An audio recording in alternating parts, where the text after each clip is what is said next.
주 예수의 은혜와 평강이 있을지어다.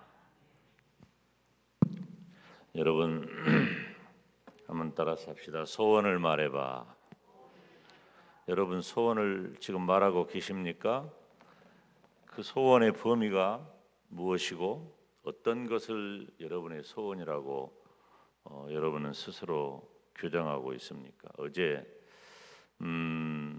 제가 설교의 서두와 마지막 부분, 제가 소원을 말하라고 하는 우리 성도들의 대전제, 소원을 말해봐라. 이 소원을 말할 때 이 소원이 중요해요. 이 소원이, 따라서 합시다. 멀리 내다보라.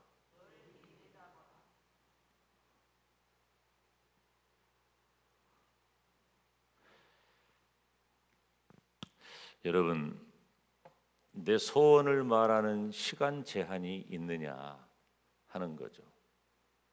내 소원을 말하는 시간 제한이 있느냐. 특별히 여기서 이 시간의 범위를 우리들이 짐작할 수가 있겠죠. 우리가 기도를 할 때 기도 시간 말고 내 기도가 이루어지는, 또 내 기도가 해야 할 그 시간의 제한이 있느냐.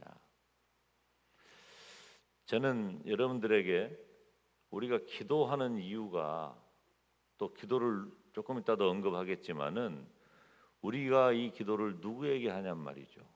하나님에게 하는 거잖아. 그러죠? 여러분 기도의 대상이 누굽니까? 하나님이시죠. 왜 하나님께 기도해요? 하나님은 우리 기도를 들으실 만한 분이니까. 나는 연약하고 나는 부족하고 나는 무능하지만 우리 하나님은 전능하시기 때문에 우리가 하나님 앞에 기도하는 거예요. 뭘 말할 만한 사람한테 말을 해야지, 말할 거리가 안 되는 사람한테는 말도 안 꺼내는 거잖아. 그런데 하나님은 우리의 기도를 들으셔요. 그러면 하나님을 우리가 어떤 분인 줄 안다면 우리 기도의 시간 제한은 없는 겁니다. 이게 우리의 신앙인 거예요. 제가 항상 드리는 말씀이지만은 따라서 합시다. 기도가 신앙이다. 여러분의 기도가 여러분의 신앙인 겁니다. 그냥 막 쫓겨가지고 애가 타가지고 어쩔 줄 몰라 하는 그런 우리들의 본성적 반응을 말하는 게 아니고, 우리가 하나님을 찾아서 기도하는 것이 내 신앙이에요. 내 기도의 분량만큼이 내 신앙이라고 하는 거죠. 이렇게 특별 새벽 기도회를 할 때 여러분이 마음의 문을 열고 또 기대감을 잔뜩 가지고 이번 한 주간 동안에 하나님이 나를 통해, 내 가정을 통해, 내 교회를 통해 이루실 역사를 기대하고, 아멘, 확신하면서 기도하는 내 신앙이 바로 내 신앙의 분량이라는 거예요. 근데 우리의 기도의 사이즈가 어느 정도냐? 여러분, 허황된 말을 하라는 뜻이 아니에요. 자기 신앙은 깨알 만큼도 안 되는데 그냥 막 허황된 말을 많이 한다고 해서 그것이 기도가 큰 것이 아니에요. 내 신앙이 그 정도 자라 있어야 돼요. 그런데 그렇게 내가 내 신앙이 자라 있는 정도에서 기도를 할 수 있을 때 하나님의 마음을 움직이는 거예요. 여러분, 하나님은 마음이 변하는 분이 아니에요. 하나님은 다 계획이 있어. 믿으십니까? 나를 향한 계획이 다 있고 이미 내 인생의 전후를 다 아셔요. 하나님의 시간표를 우리가 모르는 거예요. 여러분, 이 부분을 우리들이 조심해야 되는데 잘못하면 운명론자가 되고 말아요. 하나님은 그런 대상이 아니에요. 하나님의 에덴 낙원에 선악을 알게 하는 나무의 실과를 놓으시고 그것을 임의로 먹되라고 했어요. 임의로. 인간에게 의지의 자유를 주신 거예요. 하나님은 우리를 그냥 막 기계에서 찍어내는 로봇으로 만든 게 아니에요. 저와 여러분에게는 다 의지의 자유가 있는 하나님의 형상을 지닌 인격체로 만드셨어요. 그래서 따라서 합시다. 내 신앙의 분량이 있는 거예요. 하나님이 어떤 분인가? 하나님이 어떤 분, 영원하신 하나님이라고 하는 이건 뭐 내 신앙의 기조니까. 하나님의 영원하심을 우리가 안다면 우리는 우리 스스로 기도를 너무 축소하고 너무 제한하며 산다는 거죠. 그래서 우리는 우리의 기도를 좀 멀리 내다볼 필요가 있다는 거예요. 자, 이 시편 37편의 저자가 누굽니까? 다윗이죠. 우리가 오늘 첫째 다윗이라고 하는 인물을 한번 보는 거예요. 이 다윗은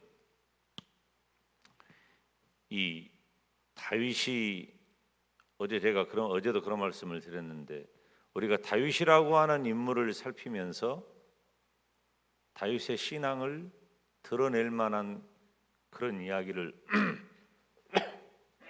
제가 소개를 했는데 다윗은 언제나 하나님에게 시선을 고정한 거예요. 왜? 하나님이 어떤 분인가를 알기 때문에 항상 다윗은 하나님을 향해 있어요. 여러분 어떻습니까? 다가오는 어떤 일에 내가 만난 그 일에 당황하고 힘들어하고 고통스러울 때 혹은 너무 좋을 때 여러분의 시선은 어디를 향해 있습니까? 다윗은 그 시선이 항상 하나님을 향해 있어요. 하나님께 그 시선을 고정하는 거예요. 어떤 경우에도 여러분 따라서 합니다. 어떤 경우에도 하나님이다. 다윗이 그런 사람이었어요. 그렇기 때문에 다윗은 오늘 본문과 같은 그리고 다윗 시편의 대부분이 그래요. 다윗 시편의 대부분은 다윗 자신이 처한 상황에서 항상 멀리 내다보는 거예요. 소망을 잃어버리지 않아요. 여러분 이제 뭐 내일 또 그런 말씀을 드리겠습니다만은 우리들이 내가 만난 어떤 상황 때문에 내가 일희일비하는 것은 어쩔 수가 없어요. 우리 연약한 모습이에요. 우리 인간적인 모습이에요. 그런데 거기다가 신앙을 보태면 우리는 하나님께 우리의 시선을 고정하면서 멀리 볼 수 있는 거예요. 우리가 오늘 하루 살다 끝날 사람이 아니잖아요. 자, 다윗은 현실적으로 엄청난 고통을 만납니다. 다윗의 대부분의 시간은 고통의 시간이었어요. 우리가 성경에 기록된 다윗의 시간들을 한번 살펴보세요. 거의 대부분 고통의 시간입니다. 다윗은 우리 다윗이 현실적으로 만난 그 고통을 잘 이해하지를 못합니다. 왜냐하면 다윗은 하나님의 마음에 합한 사람이기 때문에 그렇습니다. 다윗이 무슨 인격적으로 문제가 있거나 신앙적으로 문제가 있거나 범죄한 사실이 있거나 막 그래가지고 다윗을 도저히 너는 그렇게 될 줄 알았다. 너는 그렇게 생겨 먹었어.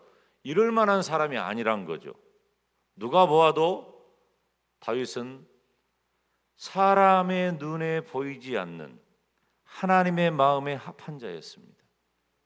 그런데 다윗은 그때부터 현실적인 고통을 만나게 되는 거예요. 이게 참 이해가 되지 않아요. 다윗은 하나님의 마음에 합한 사람이라고 하는 그 말에 걸맞은 삶을 살았던 인물이 다윗입니다.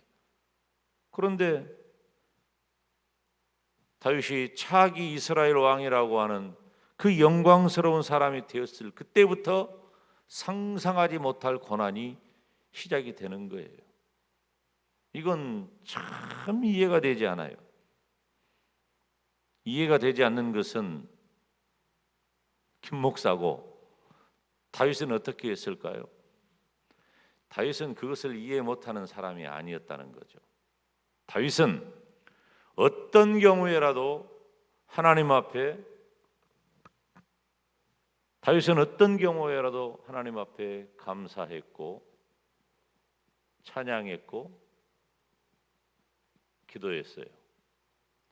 이 다윗 신앙이 위대한 겁니다. 다윗 시편에 그리고 다윗에 대한 기록의 대부분의 중심에 이 단어가 등장합니다. 감사와 찬양과 기도가 절대로 멈추지 않아요. 멈출 수가 없는 거예요. 왜? 하나님이 어떤 분인가를 알기 때문에. 다윗은 하나님이 어떤 분인가를 알기 때문에 오늘 시편의 저자인 다윗은 언제나 감사했어요. 저는 다윗의 감사를 처음에 이해할 수 없었습니다. 지금도 마찬가지예요. 어떻게 이런 상황에서 감사가 나올까? 아주 하루하루가 징글징글하고 이거 죽지 못해 사는 것 같고 살아있는 것이 고통이고 그런 시간들이 다윗에게 엄청 많습니다. 다윗은 물론 다윗의 생애 가운데 중간에 밧세바를 범하는 큰 죄를 짓기도 해서 그 죄에 대한 보응을 받습니다. 다윗은. 그런데 다윗 인생의 대부분은 다 힘들고 어려워요. 하나님의 마음에 합한 자 다윗의 삶이라고 보기에는 너무 고통스러운 거죠.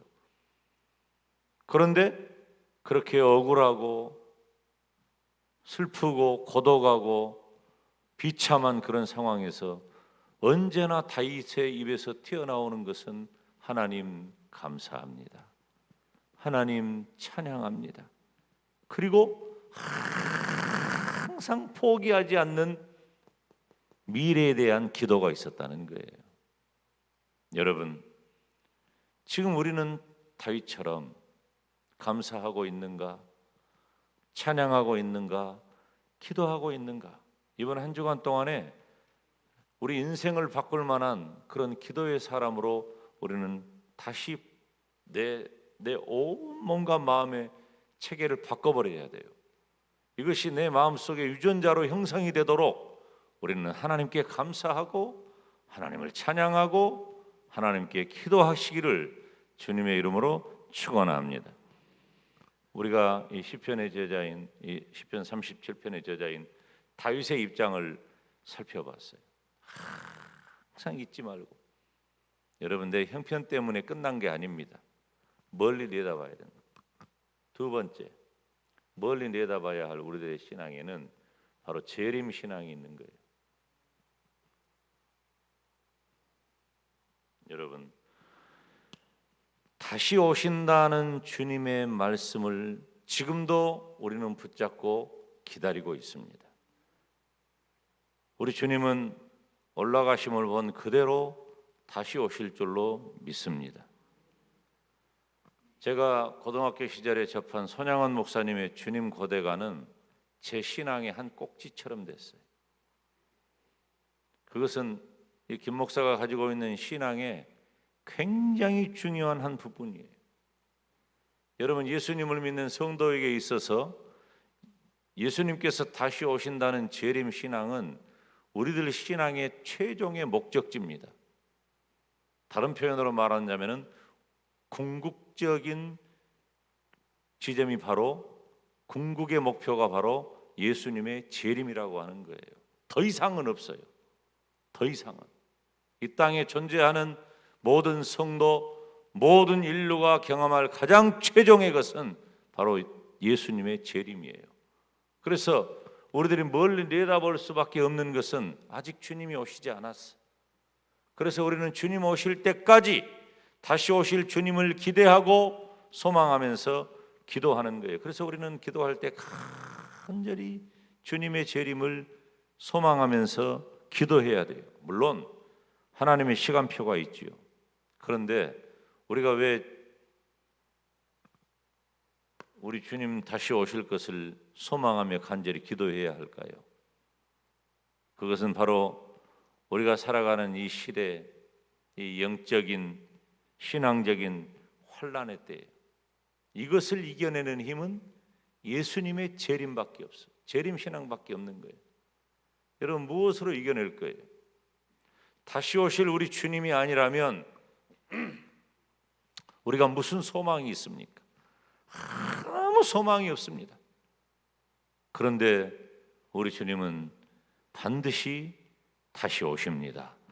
다시 오실 주님은 모든 것을 다 끝내요.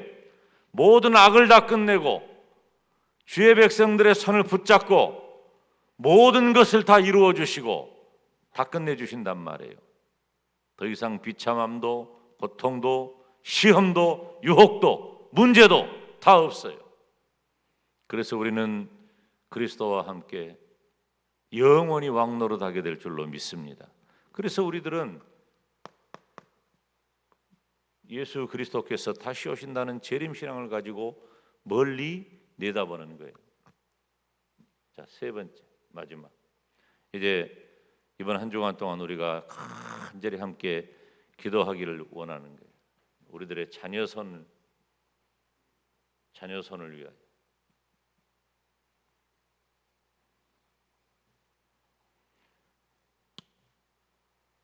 우리 자녀선까지 멀리 내다보는 기도가 우리들에게 필요해요. 여러분의 기도의 범위는 어디까지입니까? 지금 어디까지 기도했어요? 제가 고등부 때 전사님이 무슨 성경 공부인지 설교인지 뭘 하셨는데 그때 그런 말씀을 하셨어요. 고등학교 1학년인 저희들한테 배우자를 위해서 기도해라, 그런 말씀을 하시는 거예요. 그 얘기를 듣는데 어떻게 부끄럽고 뭔 말인지 이해를 하지 못했어요. 고등학교 1학년 있냐? 어디 있어? 고등학교 1학년 손 들어봐요. 고등학교 2학년. 아니, 저기 어디 누구 왔는데 부끄러워 손을 안 드네. 뭐 내가 특별히 벌 주려고 그런 것 아니야. 내가 상을 주면 상을 주지. 이 고등학교 1학년 때 뭘 알겠어? 근데 그 고등학교 1학년한테 배우자를 위해서 기도해야 된다.